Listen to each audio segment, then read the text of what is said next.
헬로 안녕하세요, 오해누입니다. 영상 다 보시고 나서 컨텐츠가 마음에 드셨다면 구독, 좋아요, 그리고 알림 설정까지 때려주시고 필승 코리아!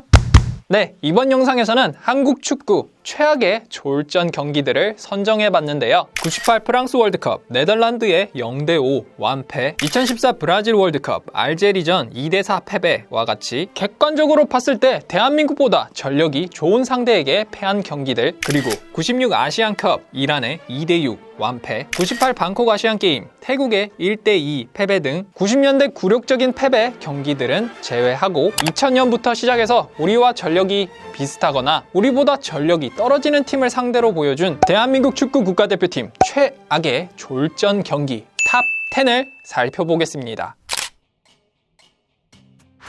지난 2007년 AFC 아시안컵 조별 예선 두 번째 경기에서 한국은 바레인에 졌습니다. 한국 대표팀은 경기 시작 4분 만에 김두현의 선취골로 기분 좋게 앞서갔으나 번번이 좋은 득점 찬스를 계속 날리다 결국 전반 43분과 후반 40분에 바레인에 동점골과 역전골을 내주며 충격적으로 패했습니다. 당시 이 패배로 한국은 같은 조에 사우디아라비아, 인도네시아 그리고 바레인에 이어 조 최하위로 떨어지며 자력으로 아시안컵 8강에도 오르지 못할 상황에 부닥치고 말았습니다.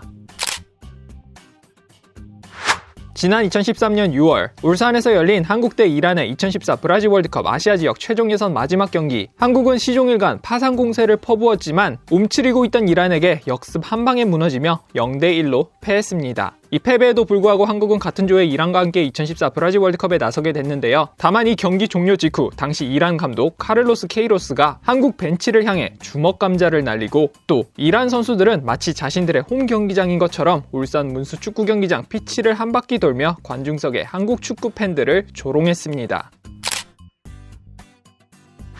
지난 2011년 11월 한국은 2014 브라질 월드컵 아시아 지역 3차 예선에서 당시 FIFA 랭킹 146위의 레바논에 발목을 잡혔습니다. 레바논 베이루트에서 열린 이 경기에서 한국은 전반 시작 4분 만에 레바논에 선취골을 내주며 끌려갔고 결국 1대2로 패했습니다. 베이루트 참사 또는 레바논 쇼크로 불리는 이 경기로 인해 한국이 브라질 월드컵 아시아 지역 최종 예선에도 오르지 못할 불안감이 들었고 이는 조광래 대표팀 감독 경질로 이어졌습니다. 지난 2016년 10월 한국은 이란과의 2018 러시아 월드컵 아시아 지역 최종 예선 A조 4차전에서 전반 25분 사르다르 아즈문의 골을 허용하며 0대1로 패했습니다. 그런데 스코어만 놓고 보면 0대1 패배지만 한국이 이란에게 3-4골을 더 안 내준 게 다행일 정도였습니다. 이 경기에서 이란이 시종일관 주도권을 잡았고 한국은 경기 내내 슈팅 1개 그리고 골문 안으로 향한 유효 슈팅이 0개일 정도로 경기 내용에서 이란에 철저히 짓밟혔습니다. 그리고 활용 점정은 당시 대표팀의 울리 슈틸리케 감독이 한국이 이란을 상대로 보인 형편없는 공격력에 대해 우리에겐 카타르에 소리아 같은 선수가 없어서 그렇게 되지 않았나 싶다 라는 역대급 인터뷰를 남긴 바 있습니다. 지난 2003년 10월 오만에서 열린 2004 AFC 아시안컵 예선 한국과 오만의 경기, K리그 선수들로 구성된 한국 대표팀은 이 경기 전 베트남에 충격적인 패배를 당한 직후였는데요. 이 경기에서 명예회복을 노린 한국은 후반 2분 정경호의 선취골로 기분 좋게 앞서갔으나 후반 11분 김남일의 어이없는 백패스로 동점골을 내준 이후 홈팬들로 관중석이 가득 찬 오만이 분위기를 완전히 가져갔고 결국 당시 FIFA 랭킹 102위의 오만의 1대3 충격적인 패배를 마주해야 했습니다.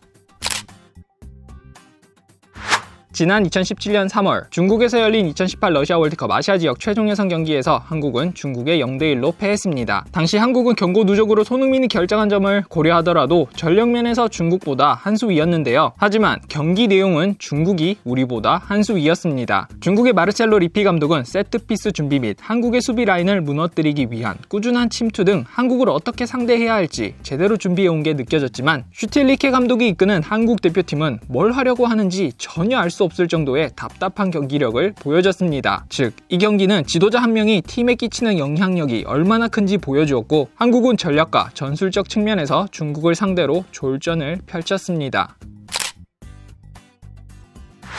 지난 2011년 8월 일본 삿포로에서 한국과 일본의 친선 경기가 열렸습니다. 당시 한국은 박지성과 이영표의 대표팀 은퇴 이후 처음 맞이하는 한일전이었는데요. 전반 25분 김영건의 부상으로 박원재를 투입했는데 박원재가 머리에 공을 강하게 맞아 뇌진탕 증상을 호소하며 또다시 박주호로 교체하며 의도치 않은 두 번의 교체가 연속하여 일어나며 한국 수비진의 급격한 균열이 생겼습니다. 그리고 한국은 전반 35분부터 후반 9분까지 즉 19분 사이에 카가와 신지에게 2골 그리고 혼다 케이스케에게 한 골을 내주며 0대3으로 완패했습니다. 특히 후반전은 일본의 파상 공세 속에 한국이 단지 3골만 내주고 패한 게 정말 운이 좋았다는 생각이 들 만큼의 졸전이었습니다.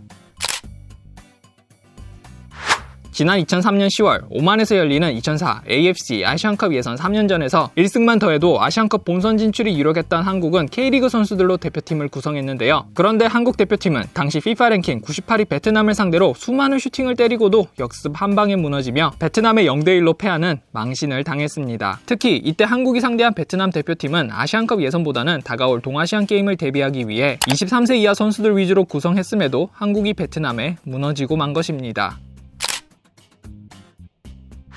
지난 2010년 1월 2010 남아공 월드컵을 약 6개월 앞두고 2010 동아시안컵이 일본에서 열렸는데요. 한국은 이 대회 두 번째 경기에서 중국을 상대했는데 무려 0대3으로 치욕적인 패배를 당했습니다. 아무리 유럽파를 제외하고 중국을 상대했다고 하지만 0대3으로 완패한 건 정말 충격적이었는데요. 특히 후반 15분 중국의 덩저샹이 마치 리오넬 메시처럼 한국 수비진을 농락하며 넣은 골이 이 경기의 하이라이트였습니다. 이로써 한국은 1978년 중국과 처음 맞붙은 이후 A매치에서 32년 만에 처음으로 중국에 패했습니다.